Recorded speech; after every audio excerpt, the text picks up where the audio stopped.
The Columbia Network takes pleasure in bringing you Suspense.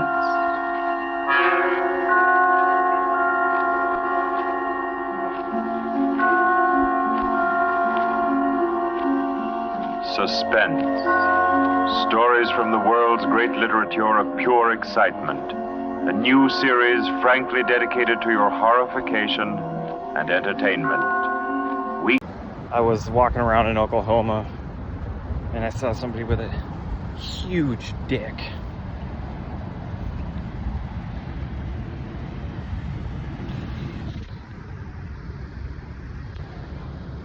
Look at that dick. Week by week, from the pick of new material, from the pages of best-selling novels, from the theater of Broadway and London, and the sound stages of Hollywood, will parade the most remarkable figures ever known. CBS gives you Suspense.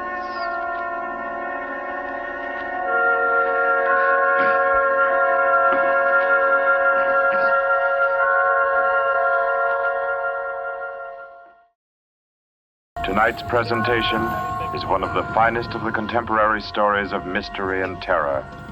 John Dixon Carr's famous novel, The Burning Court.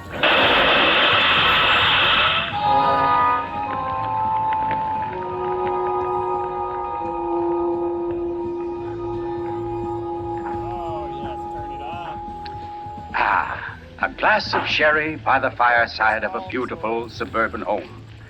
What could be more comforting? You're an admirable host, Mr. Depard, and it's really a shame our first meeting is under such a cloud.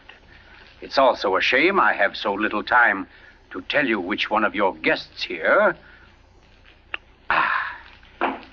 murdered your uncle last week.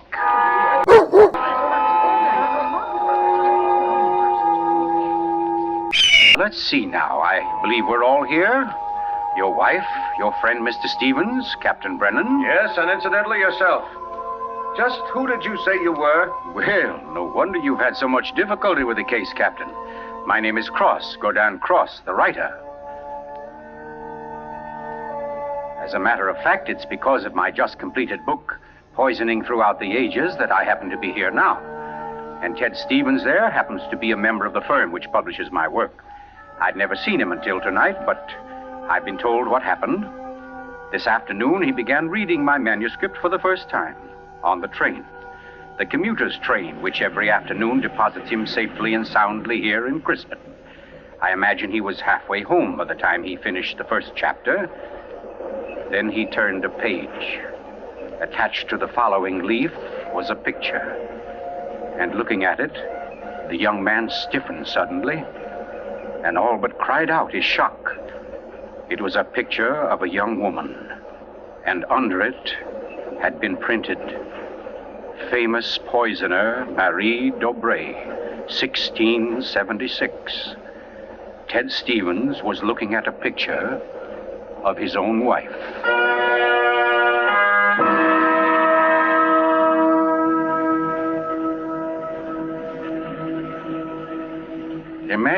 Imagine his 25-year-old wife in 17th century costume.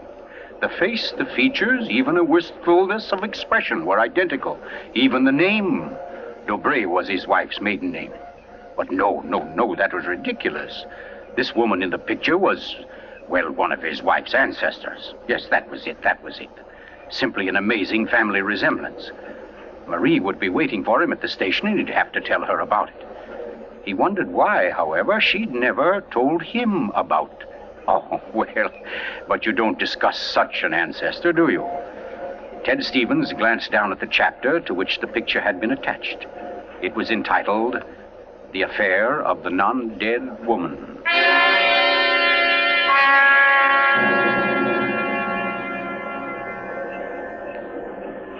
Hello, Ted. Stevens was almost jolted from his seat. It was Dr. Weldon, professor of English at the college, an old friend of his. Quickly, he thrust the picture beneath the manuscript and moved over. Hi, I didn't see you, Doc. Oh, here, have a seat. Oh, I thought maybe you were giving me the, what do they call it? The brush off? Oh, no, Say, as a matter of fact, Doc, you're the one man I do want to see. Yeah? Very flattering. Remember those discussions we used to have about murders? Better than bridge anytime. Well, I got the idea that you'd made sort of a hobby out of the old cases, the historical ones. Well, I've studied quite a number of them, yes.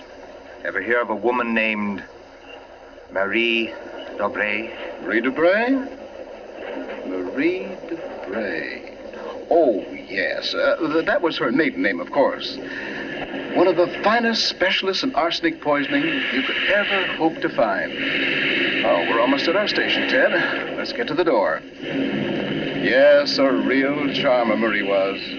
Must have disposed of 100 husbands, lovers, suitors, and just plain friends before she was caught. What happened to her, Doc? She was beheaded and burned. Crispin!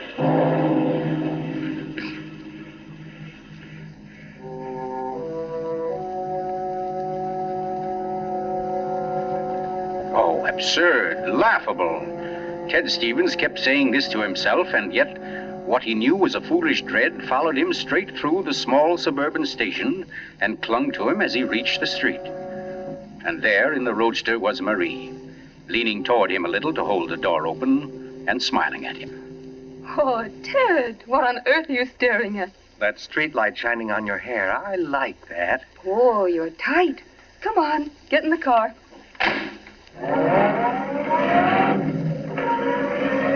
Then, like a wisp of smoke, it was gone.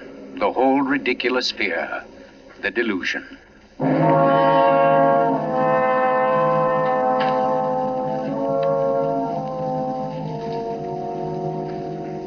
When at home, Marie brought the cocktails into the living room. The logs were burning brightly in the fireplace, throwing a soft, dancing glow upon a room that was darkening with dusk. To you, Marie. And to you, dear. As Stevens placed his glass down, he noticed the manuscript of my book. It was there on the table, right where he'd placed it when he first came in. Deliberately, he turned from it, and then turned back. The manuscript had been moved. Only an inch or so, but it had been moved. Keeping his back to his wife, he thumbed through that early chapter and discovered, just as he knew he would, that the photograph was gone. For a long moment, he thought of what to do. Then slowly, he turned around. This book by Cross I brought home. Yes? There was a story of... rather funny. Her name happens to be the same as yours. Oh, your maiden name, that is. Oh, that is odd, isn't it? Darling, was she a relative of yours? Why, Ted. Welcome to our channel. Our name is Gloria and Tyler, and we're reporting live from Tulsa, Oklahoma. It is June 24th, 2025. It's 6:20 p.m. Central Time, and it is about 96 degrees out. So you can already imagine we're quite sweaty. It's been a blessed day, full of blessings, and we're just gonna go buy more blessings at Walmart because we're in Tulsa, and that's what we do in Tulsa. We buy blessings. You might wonder, what does buying a blessing mean? And I don't know either, but we're excited to buy them. Fun fact, Tulsa has the most churches per capita in the country because we are in the church belt, or the religious belt, Christian belt. That's all I got. I hope you guys have a good day. Walmart was interesting. There's a lot of people, and that's probably the most people I've seen all trip. And that's we got. Thank you for joining my live channel. Can you stop recording? Her name happens to be the same as yours. Oh, your maiden name, that is. Oh, that is odd, isn't it? Darling, was she a relative of yours? Why, Ted, you're serious. In a way, yes. Oh, I don't mean it's really important. It's just that, well, when you run across a person who's a dead ringer for your own wife and who lived 300 years ago and was a top-flight poisoner, well, you like to hear about it, that's all. What on earth are you talking about? Darling, be honest with me. Didn't you look at this manuscript when I was out of the room? No. You didn't take out a picture of a poisoner named Marie Debray? I most certainly did not. Oh, Ted, what is this all about? What are you getting at? Oh, just this. Somebody took that picture out of that manuscript since I've been home. Now, who's that? Well, I'll take a look. Wait, I don't feel like... Why, it's Mark Depart. Mark? Ted, wait a second. Yes? Ted, whatever it is he wants, promise you won't do it. Promise I won't do I it? mean, promise you won't get yourself involved. Please, Ted, don't go out tonight. Say, what in the world is... Well, anyway, we can't let him stay outside. Mark, how are you? Come on in. Thanks, Ted. Just thinking about giving you a call later. Oh, let me have your hat. Oh, thanks. Marie, I hope you'll excuse me for popping in like this, but, well, I wanted to talk to Ted. It's rather important. Oh, I don't mind at all. Come on, Mark, we'll step into the library. Oh, you mind, dear? Of course not, Ted. I'll be making the sandwiches for her. Oh, grab that chair in the corner, Mark. Well, let's hear it. What's the trouble? Ted, my Uncle Miles was murdered. Murdered? Oh, the talk hasn't reached you yet, but it's already started. Nothing definite, of course, just that there was something wrong about Uncle Miles' death. But I don't... Mark, are you sure of this? You know he was murdered? I don't know. Of course I don't. I just don't see how it could be any other way. Uncle Miles, you know, had been sick for quite a while, but last Saturday he seemed so much better that Miss Corbett, that was his nurse, decided to take the day off. And, oh, you know all this. You and Marie were over that afternoon. Anyway, Lucy and I went to the club that night, to that masquerade party, and we left the old boy completely alone. I've cursed myself 1,000 times since. But what about your housekeeper, Mrs., what's her name? Henderson. Wasn't she around? Oh, sure. In that little house out in back. We told her to look in now and then, but, well, that wasn't good enough. It was after midnight when Lucy and I got back.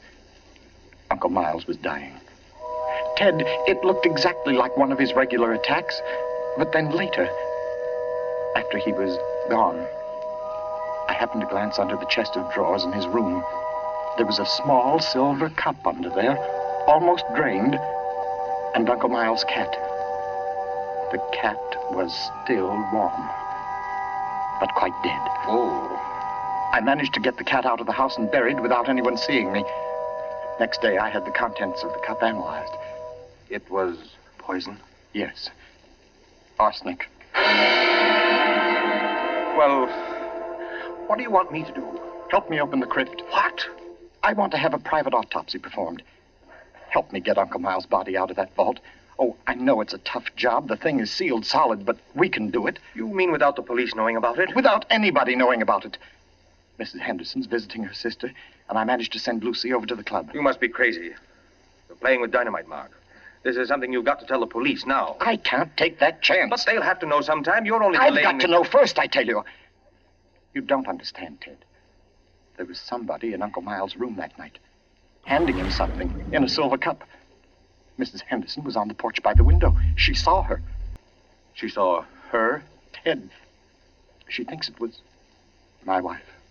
Oh, Lucy. It doesn't mean anything to Mrs. Henderson yet, because she doesn't suspect anything, but, well, Ted, you've got to see why I've got to be sure, why I've got to know how Uncle Miles died. Because it wasn't Lucy, Ted. I know it wasn't. Of course not, Mark. She had an alibi. Well, she was with you at the club, wasn't she? Yes. Except for half an hour. I see. You'll help me, won't you, Ted? When do we start? As soon as you can make it. Okay. Come on now. I'll get your hat. You trot on ahead, and I'll come over as soon as I can see Marie. You're not going to tell her about this. Of course not. I'll think of something. Don't you worry about it. No, thanks, Ted. Thanks a lot. Marie? I'm coming. Darling, Mark asked me to. I know, Ted. Here, you better take these sandwiches with you. You'll be hungry. But you knew I was going out? Yes, I knew. You listened to us? I couldn't help it, Ted. I had an idea what Mark's visit was about. The talk about his uncle's death. There's a lot of gossip about it in the village. That's why I tried to tell you. Why I didn't want you to get mixed up in it. But it's too late now, isn't it? I mean, you're going. I can tell by the way you look. Ted, wait a second. There's just one thing I want to tell you before you leave. And that is that no matter what happens, no matter what you find or think or believe, I love you. You'll remember that, won't you? I'll remember you said so, Marie.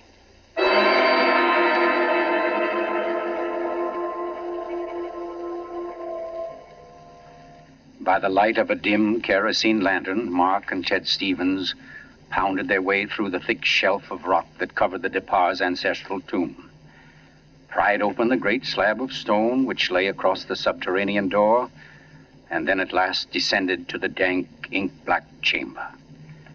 They found the coffin. They dragged it from its crypt and placed it on the cold stone floor. They unclamped the lid and opened it. Mark! It's empty. What? That's impossible. It can't be. But it is, Mark. You know what this means? That body wasn't in this coffin when it was placed here. I'll swear it was, Ted. From the time that coffin was closed on Uncle Miles, somebody, the undertaker or Lucy or me, somebody was with it until it was buried. And the crypt was sealed right after. Then somebody beat us to it. Somebody's broken in here ahead of us. Broken in? Listen, Ted. Lucy and I have hardly left the house since the funeral. Do you think anybody could break in here, smash through that stone and cement without our seeing them or without our hearing them? Well, what? Well, you might as well come on out then. What? Who was that? Me, Mr. Depard, up here. My name's Captain Brennan. I'm from the office of the Commissioner of Police. From the... Like to talk to you if you don't mind, Mr. Depard. Here, follow my flashlight up. But I don't understand. How did you know about this? By listening, mainly. You mind if we go up to your house, Mr. Depard? Why, no. Not at all. Oh, thank you. Oh, Freddie. Look here, Captain, Freddie, this is Mr. Depard, Lieutenant Gray. Glad to know you, Mr. Depard. And Mr. Ted Stevens, isn't it? Well, how did you...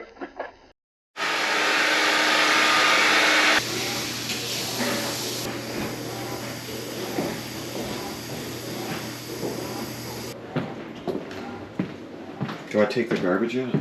No. I leave the garbage? Yeah. You sure? Mm-hmm.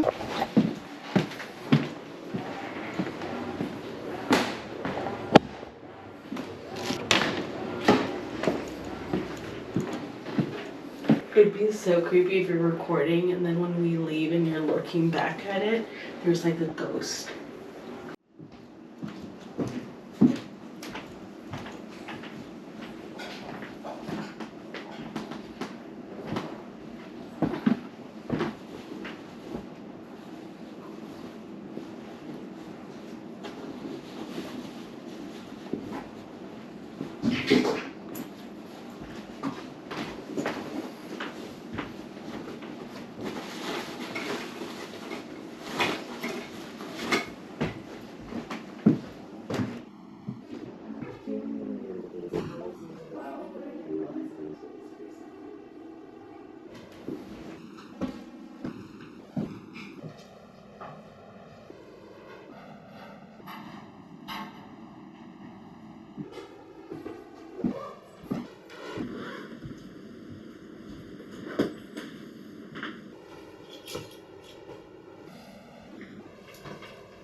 Thank you.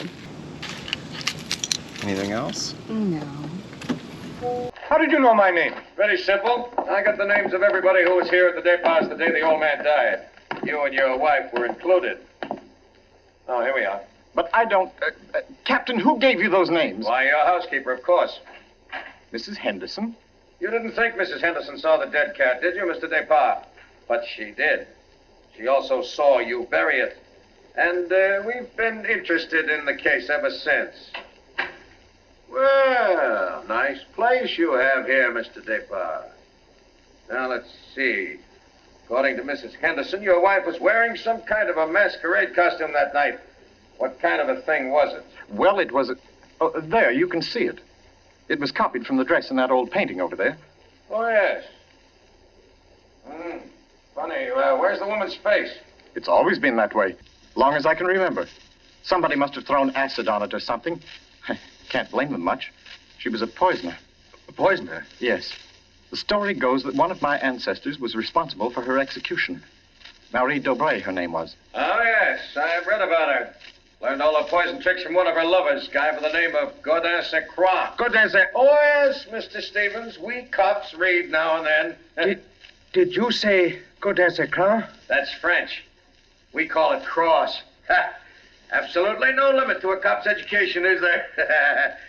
But to get back to your wife, Mr. Depart, she was dressed like the famous Marie. Now, when Mrs. Henderson looked through that window... Just a minute, Captain. Mrs. Henderson can't prove she saw a thing, and you know it. What do you mean? I mean you haven't any right to insinuate that my wife was in that room. Well, who's insinuating? I'm trying to say that Mrs. Henderson, after thinking it over, realized she was tricked by the costume. The woman she saw in the funny clothes, handing the cup of poison to your uncle, wasn't your wife at all. What? Because your wife is an unusually tall young woman. And the one Mrs. Henderson saw was fully half a head shorter.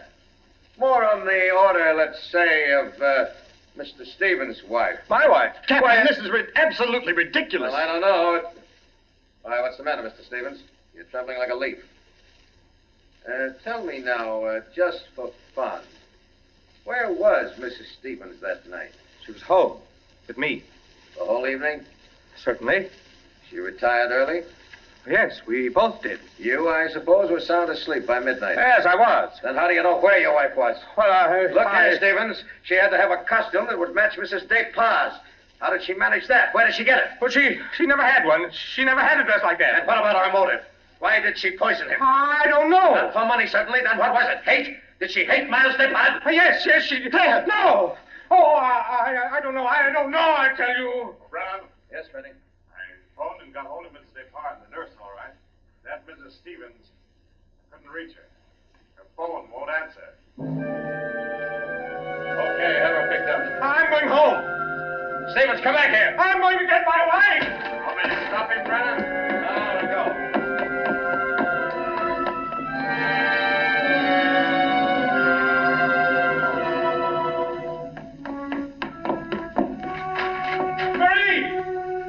Marie, where are you? It's Ted. Marie, what have you done? Maria. Oh, Good evening. who are you? My name is Cross, Godin Cross. Cross. Where's my wife? What have you done to her?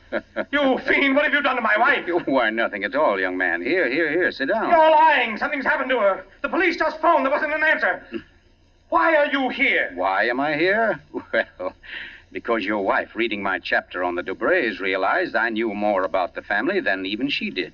Because she found my phone number on the front cover of the manuscript. And because I know an exceptional case when I hear one. Does that answer your question? No, and you know it doesn't. Can't you see I've got to know whether... Yeah, I see. Whether your wife is that Marie Dobré, who was burnt by order of the High Tribunal for all poison cases, the burning court of France, witchcraft, black magic, the world across the threshold. You're quite sure, no doubt, also, that I'm Godin Saint Croix, who first wooed her. No, my boy. No, my real name happens to be, of all things, Tom Simpson. Most unsuitable for a distinguished writing career. And Marie Dobré is no more your wife's real name than mine is Godin Cross. What? Your esteemed wife was an adopted child, Mr. Stevens, adopted by people in Canada named Dobray, remote members of the real family of poisoners. I can't believe it. Why didn't she tell me? Why? Because until I told her half an hour ago, she didn't know it herself. You see, in the course of my research on the family, I found out about it. And in the course of talking with your wife, I found out something else. How for years she was haunted by the fear that she might be a poisoner by inheritance, by blood. And you can see, can't you, why she never talked about it, her past to you? Yes. And yet, Mr. Stevens, you had all but made her forget that past. You. And that's why she was willing to lie, to steal a picture, do anything, in order to hold you to her. Yes, I see that now. You know, young man, I rather think she loves you. But as you will see, though, she comes only when I call her. Mrs. Stevens? You mean she's... Yes, Mr. Cross. Marie, it's you. You're all right? Oh, yes, dear. We're both all right now, and nothing can change it, ever. Marie, listen. Don't say Marie, dear. Say Maggie. Maggie? Oh, that's my name, my real name. Maggie McTavish. And it's a lovely name, dear. The most beautiful, gorgeous... Darling, please. You don't understand. The police, they think you had something to do with Miles' death. They think I did. So, now, Mr. Stevens, before we go back to the Depas, don't you think you'd better tell me everything that's been said and done up to date?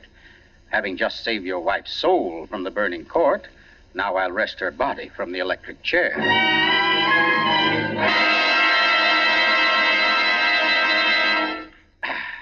Yes, Mr. Depas, truly excellent sherry. Don't you think so, Miss Corbett? Yes. Yes, it's very nice.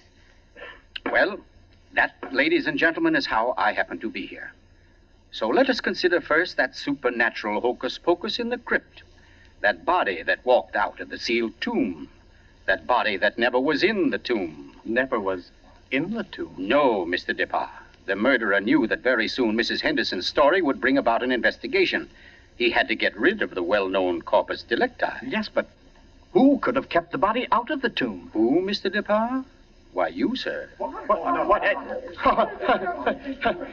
I don't understand. Well, it's very simple. You had the opportunity. I believe you said yourself you were alone with the body before the burial. And you had the strength. I dare say you carried it down to the furnace, where it's now probably nothing but ashes. Ridiculous. Why would he spend an hour smashing into a crypt for a body he knew wasn't there? Why, Captain? To impress Mr. Stevens, his witness. And also, apparently, you. Oh, that's perfectly fantastic. Fantastic? Oh, no, Lucy. Just comic. And I suppose, Mr. Cross, that I also put on a woman's masquerade costume, went into my uncle's room, and handed him a nice cup of arsenic. No. That had to be done by a woman. Your accomplice, as matter of fact. Oh, now, come. You mustn't all look at Mrs. Depas, because Mark Depas' one noble act was his frantic effort to prevent his wife from being charged with the crime. A crime which he and Nurse Myra Corbett committed. Myra Corbett? Why, you... Yes, sir. Yes, Mr. Stevens, this quiet little lady beside me. Why would I do such a thing? Money, Miss Corbett. A cutout of Mark Depas' inheritance. Payments for services rendered. That's an absolute lie, Cross. You see, ladies and gentlemen, Captain Brennan never bothered to check Miss Corbett's whereabouts on the night of the murder. Why even think of the nurse? She was the custodian of the old man's health. Oh, you're crazy. And yet who but a nurse could so naturally offer the old man a cup? A cup he was sure contained medicine. You're making it up. The whole thing, you're just And making it who up. but Miss Corbett, living right here in this house, would know what kind of masquerade dress she must copy, would know when Mrs. Henderson would pass the window that night, pass and see her, and accept her, she hoped, for Lucy Depas. No, that's not true. Oh, yes, Miss Corbett. Yes, I Miss didn't Corbett, do that it. dress I tell was the you, touch I that didn't wrecked do you. it. That was your own idea, wasn't it? Not Mark's. You weren't content with a mere murderer's share of the profits. You wanted a wife's share, half of the whole estate. You wanted Lucy Depas convicted and out of the way for good. Well, I give you a toast, Miss Corbett, with Mr. Depas' excellent sherry, to a particularly ruthless poisoner. And yet, you know, on the whole, I'm rather partial to female poisoners. Why, only tonight I...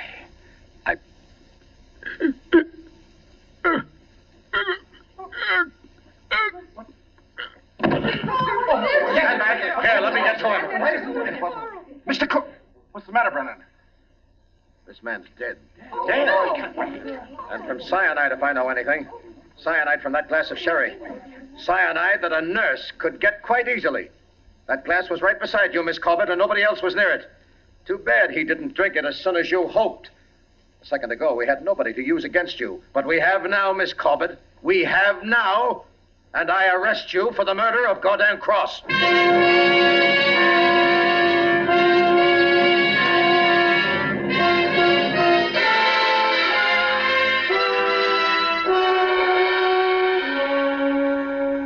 Close to 5 months ago that the prominent author was murdered. And tonight, Myra Corbett pays with her life for that crime. The former nurse, at first protesting her innocence, in recent Yes, weeks has grown... I'm in here, dear. Oh. I thought you might... Oh, what did you cut it off for? Huh? What do you mean? The radio. Oh. Oh, yeah, well, I thought you wanted to talk. Oh, Ted, don't you think I know you better than that? What was on the radio? Well, there wasn't any... Okay. It was about Myra Corbett. She goes to the chair tonight. Oh, I didn't think you wanted to be reminded. I don't really. But making such an effort to hide it only keeps it alive, doesn't it? All right, darling. Know what I came in to ask? If you wanted a cocktail before dinner? The largest one you've got. Fine. I'll get out the ice cube. I know. If I'll fix up the fire. Okay, Maria, a deal. Where are some papers to start it? Right there by the bookcase. And the name's not Marie. It's Maggie. Because, darling, Marie's dead and gone forever.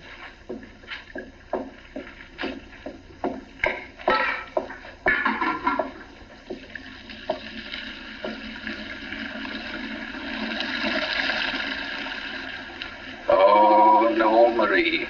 We're never dead. Neither of us. It was your hand that touched that glass. I know that now. And I could return the favor. But instead, I shall ask that you dispatch your husband. This one, like all the others. Now, just a little bit of poison in the drink, Marie. Any kind of a drink. What kind, Ted? What kind of a cocktail shall we have? Oh, any kind, darling. Any kind at all.